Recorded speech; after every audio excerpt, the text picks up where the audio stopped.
All right, welcome everybody to this week's edition of WeAreSC.com's Arledge's 10 Questions. I've been told by some people that it's the greatest game show being aired live, and probably the greatest since Jeopardy. I can't remember who told me that, and they wouldn't want me to divulge their name, but it's true.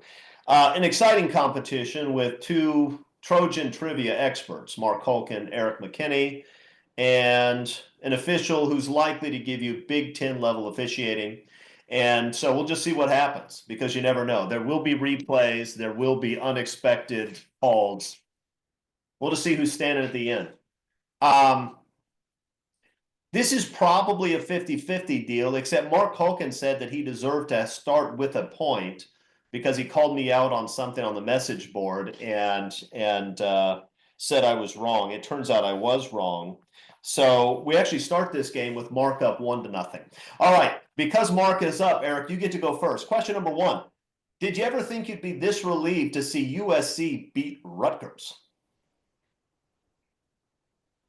Yeah, I mean, Rutgers, right? The birthplace of college football. If you really want to be a blue blood, you've got to check that off your list, and USC hadn't yet.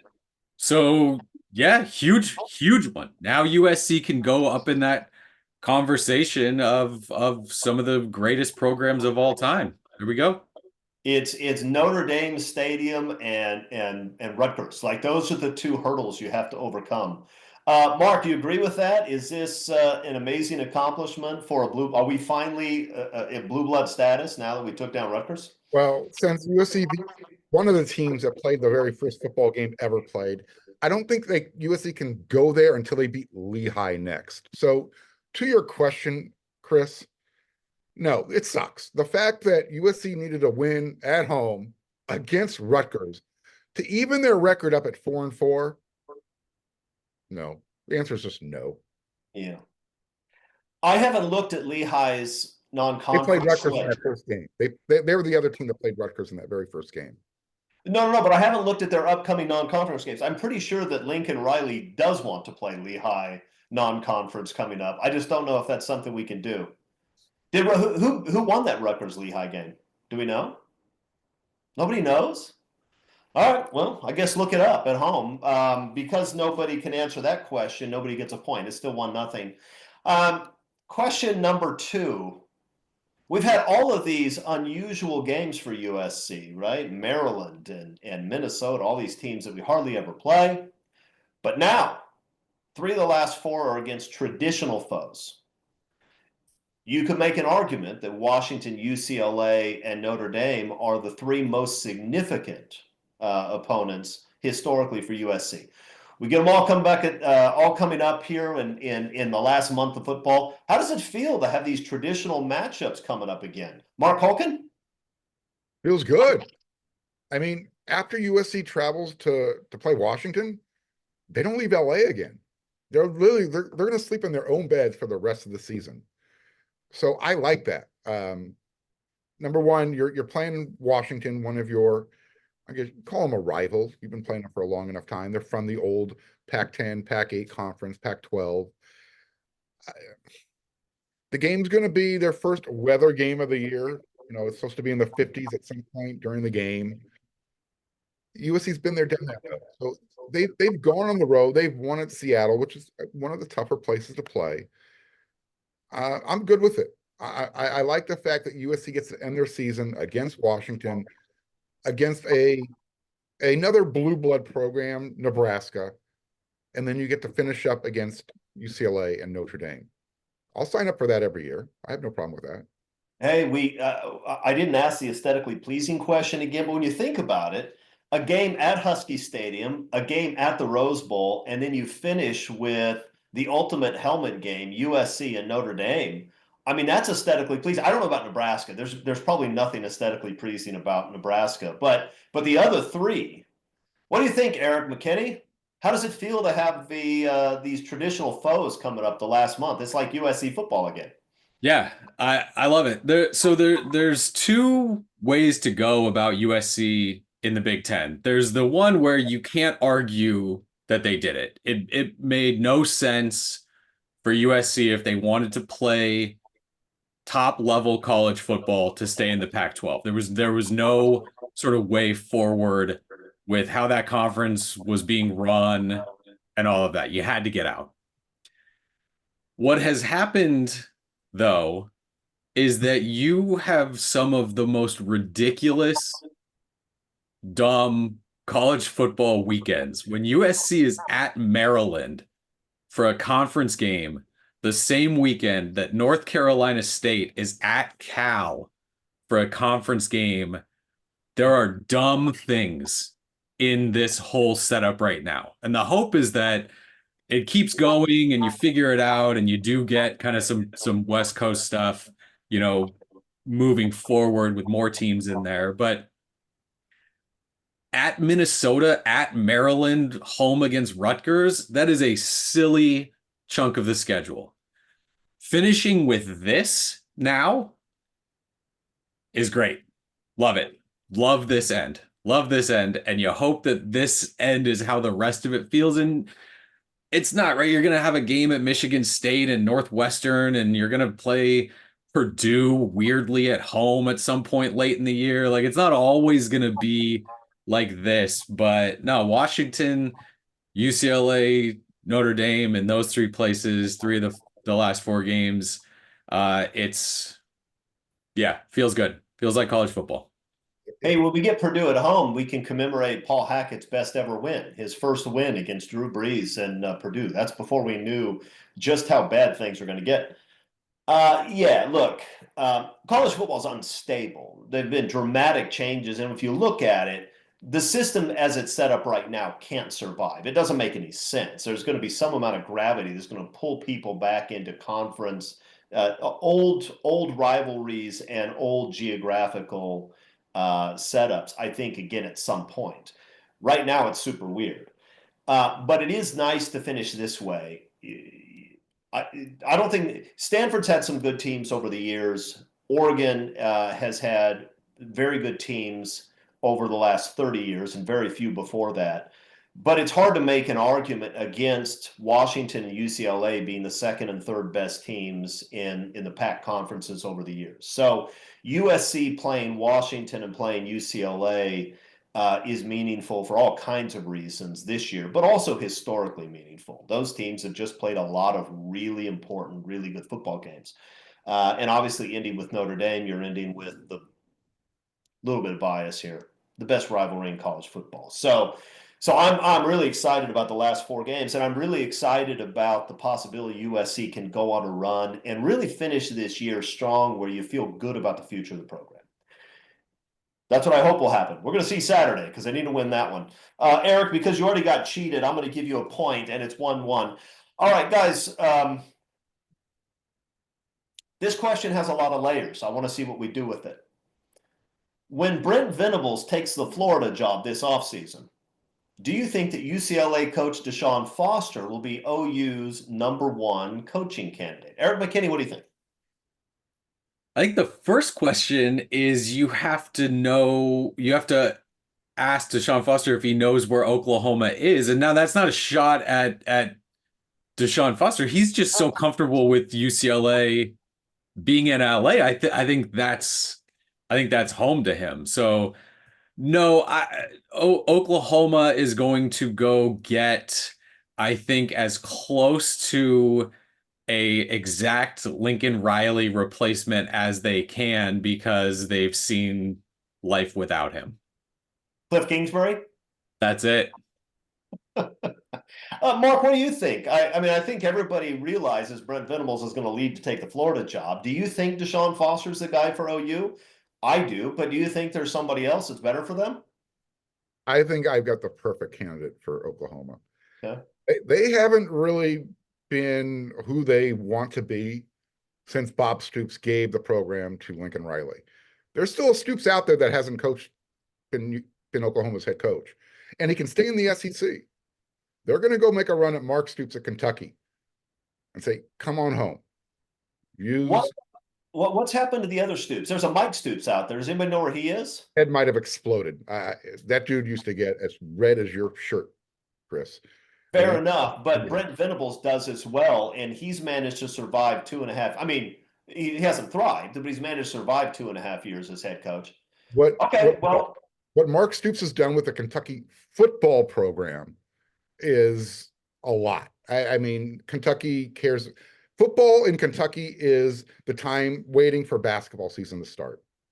What he's done with that program is significant. And if he can do that at Oklahoma, that's probably a good choice. It's a comfort level for Oklahoma until Lincoln Riley's ready to go back and take that job again. yeah. Mike's at Kentucky too, linebackers coach. Well, there you go. You get Twofer. both Scoops. You You get get both. 2 for 1. Okay, well then that's what we're going to go with. Good answers by everybody. It's 2-2. And of course, the point of that one was just the question. I can't wait to see what kind of response we get.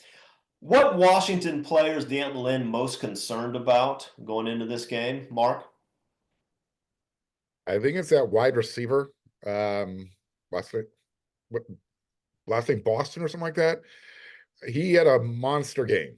There's a wide receiver, 9 receptions, 100 and something yards, and USC secondary is a mash unit right now. It is that. What do you think, Eric? Yeah, Denzel Boston was gonna be my guy too, and I feel like I should get the point for actually I knowing got the the name. last name right. You got the first name. I got the last. But it's interesting because Jonah Coleman is for me the guy you have to stop. But I think that Dan Lynn probably is and should be pretty confident in whatever he wants to roll out there in sort of run defense and trust his guys to do that. So I think that as part of the game plan of shutting this down, you feel comfortable there, but in feeling comfortable with him, you potentially open yourself up on the outside. So Giles Jackson in that conversation too, those two Washington receivers are better than what Rutgers threw out there, and they have a chance to make it tough because they're gonna make plays, break tackles, and hit seams if you let them. So I think that's the concern, is how much damage do those guys do on the outside if we're locked up taking away the run. Yeah, I think the answer probably is Jonah Coleman, just because if they don't stop Washington's running game, then they're in a world of hurt. But you're right that Boston is he has 9 touchdown catches in 8 games this year, and really went off against Northwestern at Rutgers, but not so much against Iowa and Indiana. He was held in check, but if USC is playing the second string secondary, then I suspect that he's going to have big numbers, which they may be able to live with if they can at least keep him out of the end zone. McKinney made a legitimate argument. He knew the guy's name. It's 3-2. Okay, next question. It's 3-2, so you're still in it, Mark. I mean, I gave you everything I could. I gave you a point. I gave you a point to start the game, for crying out loud. I'm just waiting for the Paul D instant replay review to go against me. It'll happen eventually. Keep going. Okay. All right. I want you to rank these USC Washington games. We talked about them earlier. I want you to tell me which one is the better football game, 1984 or 2016. 1984, Ted Tollner and USC knock off #1 Washington on the way to the Rose Bowl. They win the Rose Bowl that year. 2016, Clay Helton, also a failed USC coach, goes up to Seattle and beats a really good Chris Peterson team at Husky Stadium, which also led USC on a big run to a Rose Bowl win. So, which one gets the nod? Eric McKinney, go. So I did not see the 84 game. And the question that you sent to us was not exactly the question that you asked. Okay. So I've got some outside sort of influence going into this too. So as far as I can tell, what I think is the 2016 game was a better game, more action back and forth. I think the 84 game was what, 7-6 at halftime. 16-7 game final. Final, yeah.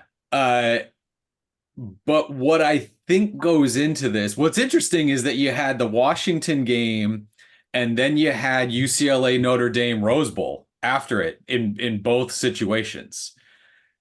Now in 16, USC beat UCLA, beat Notre Dame, and in 84 they did neither of those. So I'm going to say that that carryover makes that 16 game the better one when comparing those two. Okay, well, Mark, you already know where I'm leaning because I really didn't like Eric's start. He first started by complaining about the officials and then says he didn't see the 84 game, dismissing it like it doesn't mean anything. Like if I brought up 1974 USC Notre Dame and he said, "Well, I never saw that one," you'd think, I mean, okay, but that's not really an appropriate answer. So just don't screw it up, I guess is what I'm saying. This is a chip shot field goal to win it. Go ahead. Literally a Steve Jordan chip shot field goal.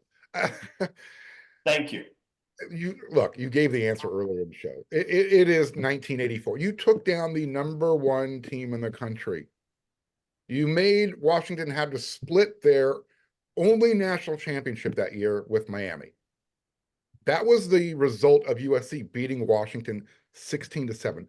It was by far the all neck roll team. Every player on USC's defense wore a neck roll. You had Tim McDonald picking the ball off to win that. Well, I don't know if it won the game, but it was a big interception. USC's defense literally just killed Washington in that game. You held them to 1 touchdown. That was the #1 team in the country, allegedly. Yeah. Well, and look, they were, I mean, I'm pretty sure they beat OU in the Orange Bowl that season and finished 11-1. That was a great Washington team. And USC went on to beat Ohio State in the Rose Bowl afterwards. That's true. That's true. That's absolutely right. And I'm going to give you 3 names: Dwayne Bickett, Jack Del Rio, Tim McDonald. They were on that USC defense. So we already know who got the point. It's Mark Holken, and it's tied at 3. Okay. Question number 7. What do we make of the 2023 and 2024 USC recruiting classes at this point in time? It's still early, but from what we've seen, what do we make of those classes that were these were not top 5 classes, but they had a lot of guys that I think everybody on this program said, I think some of these guys are underrated. There's some pretty good football players here. So what do we make of them so far? Mark Holcomb, go. So I think what we're looking at here is your 2023 class. That's your offensive lineman that you're working with right now. 2024, you're seeing more of the defensive guys getting a lot of run. So as you said, it's a little too early to tell, but I think we're starting to gauge where their strengths were. 2023, offensive line class. 2024, they recruited really well on the defense side of the ball, and you're seeing it with Cam Fountain. You heard about it in the spring with Marcellus Williams at cornerback. I think that's how it's going to play out over the next couple of years. 2023 will be the year of, hey, we got some really good offensive linemen. Look what they're doing for us now. 2024, look at all those defensive guys we got. Look what they're doing for us now. That's how I'm approaching that question. Okay. Eric McKinney, what do you think? I think it's still a we'll see with both those classes, and I think it has to do with that, the offensive lineman and the defensive lineman. You rolled, I don't want to say rolled the dice, but you went with your evaluations on a lot of offensive linemen in both of those classes. Seen flashes from Elijah Page, seen flashes from Alani Noah. We hear all the time from the coaches, we don't want to see flashes. We want to see consistent play where your worst plays are still fine and don't get us beat. The worst plays from these groups have gotten them beat. So does that keep improving? Do you keep pushing forward? That to me is the biggest question with the linemen too, right? Cameron Fountain, seen him a bit, flashes. Does he develop into a legitimate star? Or, and I don't mean to hit Anthony Lucas on this because he's a big part of the defense when he's healthy, but not a sack so far at USC, right? A good player has been what was very good early this year. You need, if you're going to bring in defensive ends for this program against these schools, you need Ohio State defensive ends, right? You need guys in the national conversation.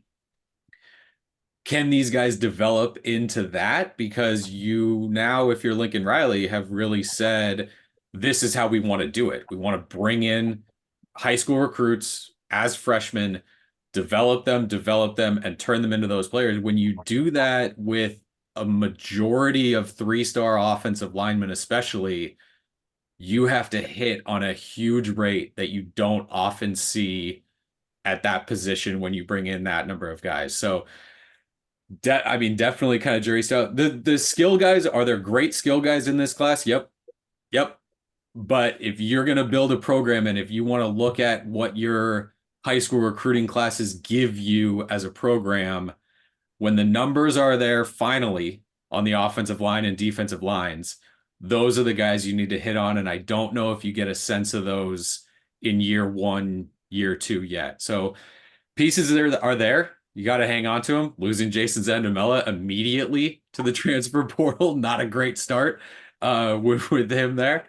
But I think the pieces are there. You got to see if they start developing. I like the numbers that you're bringing in on both sides of the line of scrimmage.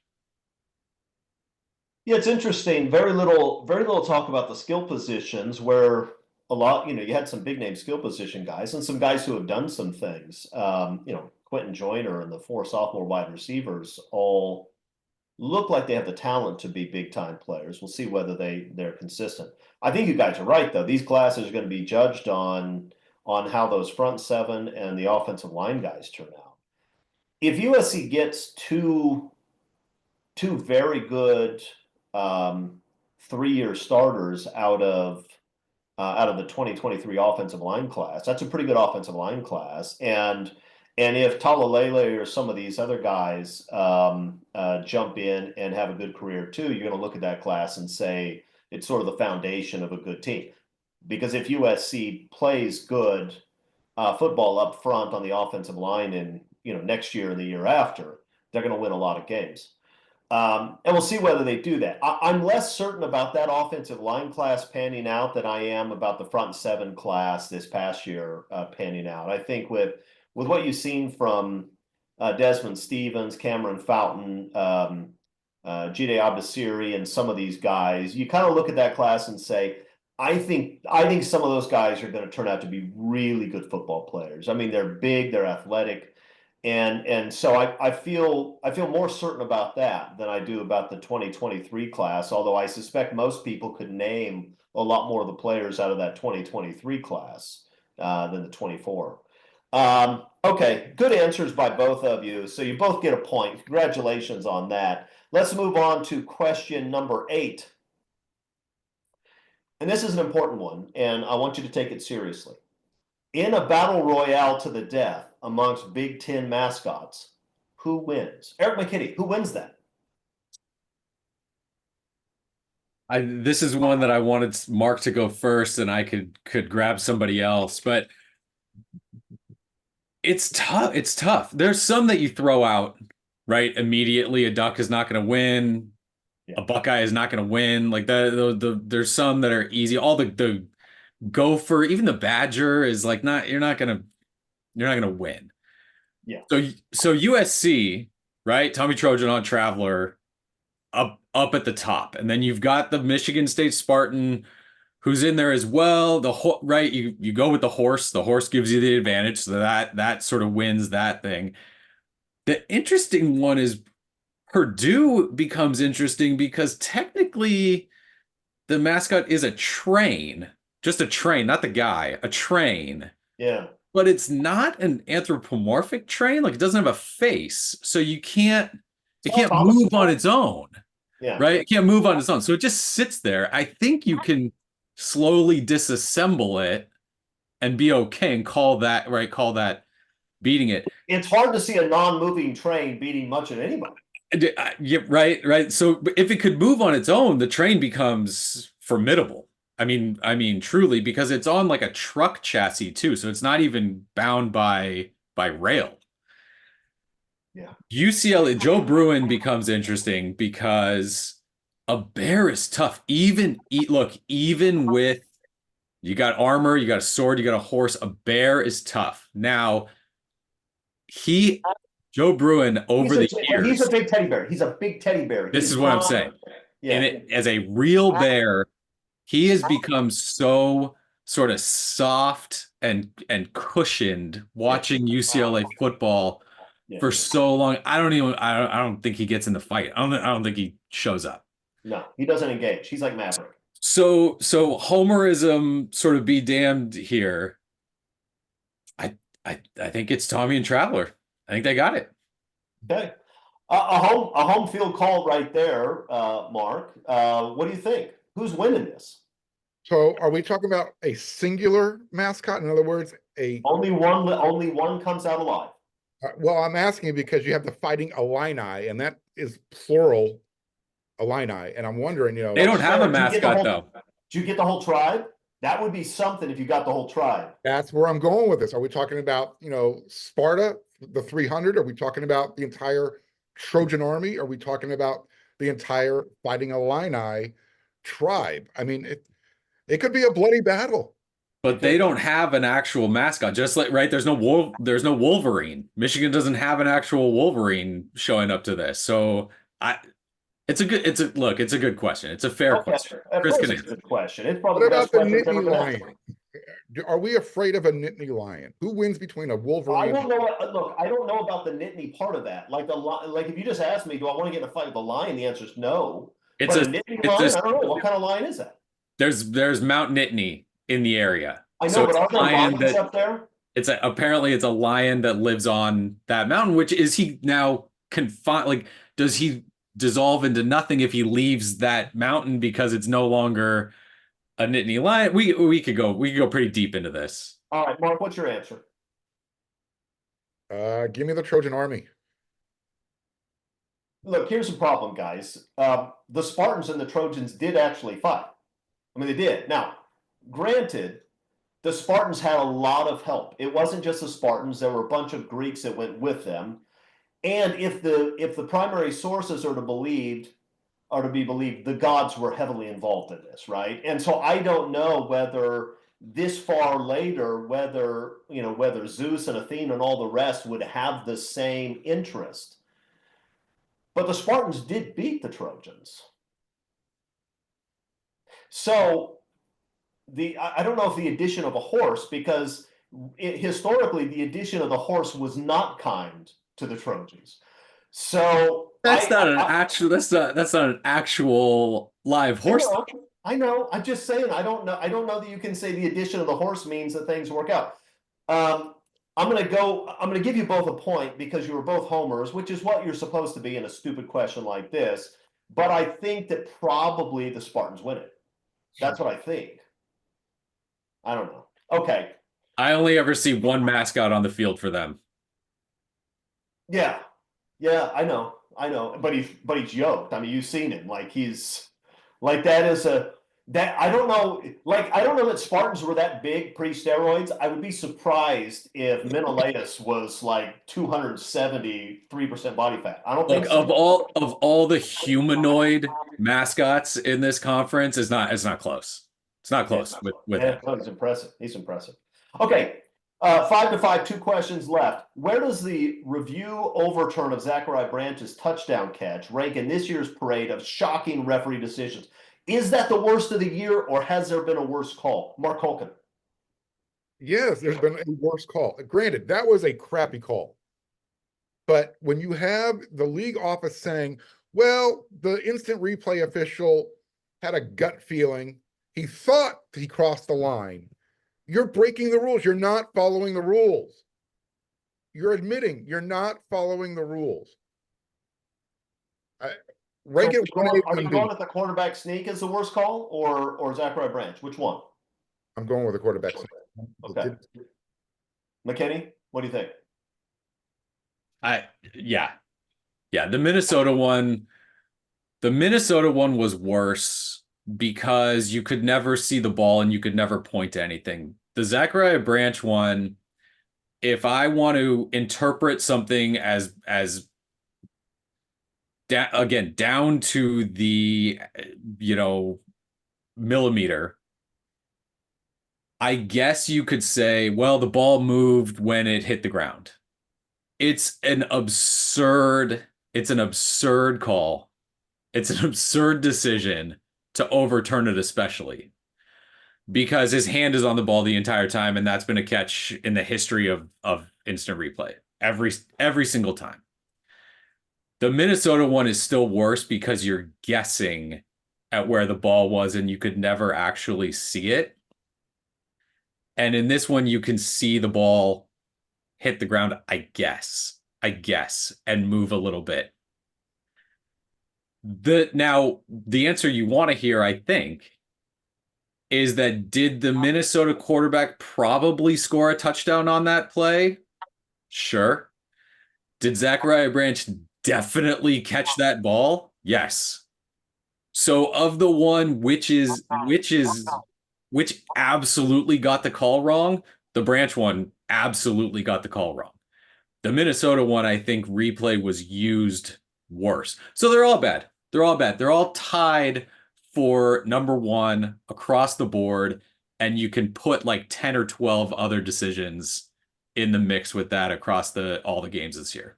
There's a chance that those weren't the two worst calls of the year either. It's just those two were, I mean, when you overturn something on replay, it has to be clear, right? Clear and convincing. What's more clear and convincing? Where you can't see the ball, but you're pretty sure the quarterback scored, or where you can see the ball and you know because you see the video that there's no way it's anything but a catch. Honestly, don't know. Minnesota obviously was more important. But I do think the Minnesota quarterback probably did score, and I know that Zachariah Branch scored. So I think that one's worse, but I got to admit it's hard to know. It's terrible. Nobody gets a point because nobody should capitalize on what's going on with these officials, right? You shouldn't benefit from that. All right, it's 5-5. We're going to question 10. This is going to decide the game, guys, and this is a hard one because I'm gonna ask you to draw distinctions between three very fine Trojans. Okay. I know you don't want to do it. I can already tell from Mark's face he doesn't want it. He's doing it anyway. I want you to rank the three transfer starting running backs over the last 3 years. Woody Marks, Marshawn Lloyd, and Travis Dye. All of whom I love. Great football players, good dudes. What's the ranking? Eric McKinney, go. Yeah, this is hard because this is going to be one of those where you rank somebody 3 and everybody crushes you because you're an idiot and you're mean to that guy. I want all 3 of them, right? The 1, 2, 3 in your lineup. Yes, I know. Look, I'm not going to say that and throw the game on question 10. I'm still going. Thank you.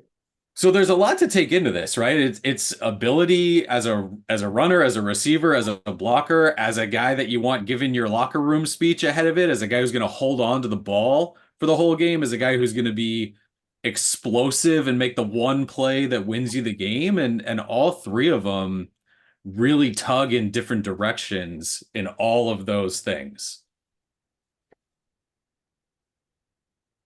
I think I'm going to take Woody Marks is my number 1 just for what he gives this offense specifically. And maybe he's not number 1 if Caleb Williams is your quarterback, but he's number 1 with what USC has right now and what I can sort of build around him. It explains so much though. I'm gonna go Marshawn Lloyd 2 for his big play explosion. Now he gets knocked because the fumbling issue and hurt a bit, although Travis Dye was hurt too. And then Dye, love him on the team. Pass blocking, wanted to be a leader. Athletically, I think he's limited compared to the other 3 and kind of what you're going to get in terms of big play ability and needing to win one game with him in the lineup. All right, so Marks, Lloyd, and Dye in that order. Mark Holkin, agree? Almost. I think Marshawn Lloyd, number 3, is an easy choice for me. Again, he might have been the most explosive of the transfers, but his ball security left a lot to be desired.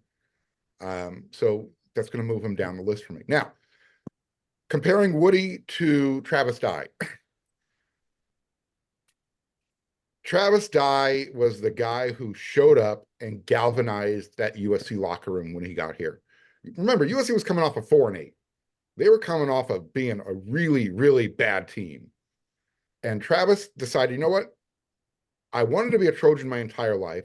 I'm going to be the best Trojan possible for this 1 year I'm here. No blocky, no rocky. He he explained why he would trash talk guys. Look, I know you're better than what you're doing. Go be better than what you're doing. That's what I want from my running back, from my team leader. Woody Marks, great player, but what he's gonna leave USC with. He's gonna continue. He's going to continue his pass reception streak. He's going to be the first running back to gain 1,000 yards since Ronald Jones, as long as he doesn't get hurt. But what Travis Dye did behind the scenes, that for me just gives him that extra edge.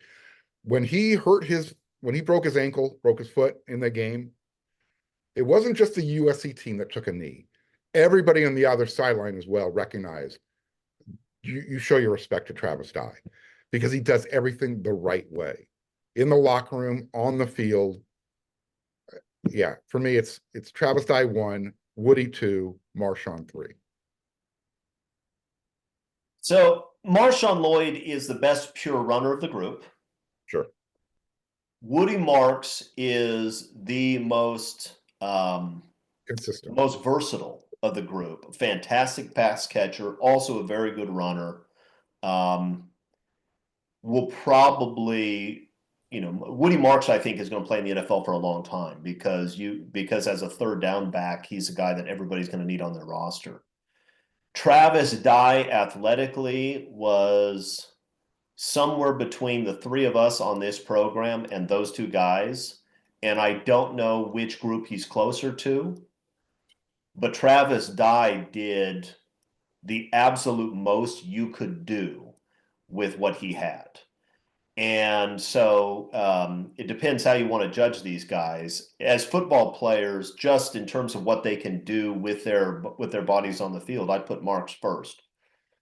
But I just got a soft spot for Travis Dye because that guy was first of all, you think about it, he spent years at Oregon, right? That's not something you'd wish on somebody. He didn't want to be at Oregon, he wanted to be at USC. And then he's stuck in Eugene with those people up there. But he didn't let it ruin him. That could ruin it. It ruins almost everybody who goes there. It didn't ruin him. And he snuck out in the middle of the night like Andy Dufresne walking through a tunnel of human feces. And he got out of there and he got to his Zihuatanejo, which just happened to be USC, and was an incredible leader. I'm putting the least talented of the three, number one. The answer is Travis Dye, then Woody Marks, then Marshawn Lloyd, which means that Mark Holkin, congratulations, you win this game 6-5. Good work. Okay, that's a good win. It's another win for you, Mark. And, some people will point out that you started up 1-0 and you won by 1, but I'm not going to point that out. It is what it is. It's a victory. And just like Minnesota took theirs, you'll take yours. Eric, do you have anything to say before we sign off? Look, I'm not gonna talk about this game. It was what it was. People can interpret anything the way they want to interpret it. Sure. What I am gonna say is that if you get to WeAreSC right now, it's $1 access for 7 days, and then that rolls over into 50% for a year annual subscription. So we got a big win coming off a big win against Rutgers. Have a chance for some big games at the end of the year. Live it all through WeAreSC. Hey, I'm going to sweeten the pot. If enough people join with that offer, I'm going to write a stellar article this week. Now, if we don't have a lot of people join, I'm going to turn out the usual slop. But if a lot of people join, it's going to be first-rate column work, okay? That's the promise I'll make. Mark Holkin, what do you have to say? The fact that you only have to spend $1 to try it, and then you get 50% off on top of that. Amazing. Such a deal. Such a deal. I mean, this is devolved into a late night infomercial, but for a good cause. Yeah, join WeAreSC. And you want to read Chris's stuff, so definitely pay the buck. I mean, I don't know if you want to or not, but you can if you sign up. I do. I mean, if you email me, I'll send you a draft. You won't be able to see it finalized because I'm not gonna break the rules like that. But I'll send you a draft in Word form. Okay, guys, are we done here? I think we're done here. We need to win this week. This is a big one. Win this one, and the season is still trending towards a possible good result. Lose this one, I don't know. I'm gonna be inconsolable. We don't want that. Okay, let's get out of here. Thank you, everybody. We'll see you next week. Until then,